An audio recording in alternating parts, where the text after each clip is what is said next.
There are many things to consider when you're trying to decide where to live in America.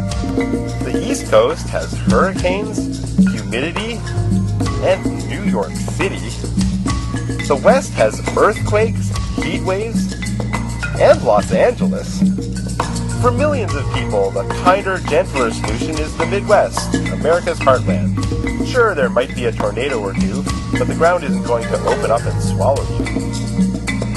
Or is it?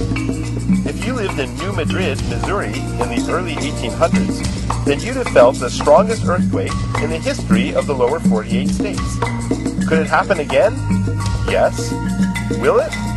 Yes. It's just a matter of time. When people think of major earthquake damage in the United States, most people think of the 1906 San Francisco earthquake.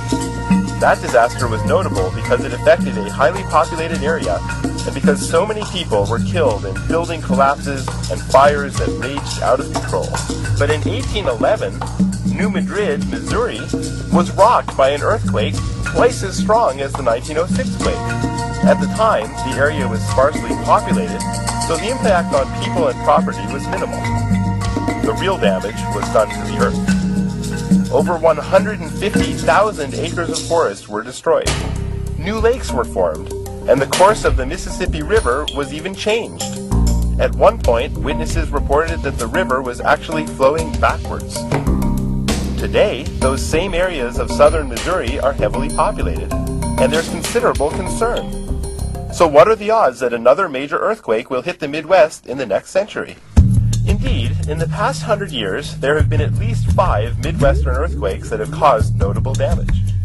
And if earthquakes strike the Midwest an average of 5 times every 100 years, then the probability that there will be at least one in the next 100 years is a whopping 99.3%. But we shouldn't worry too much.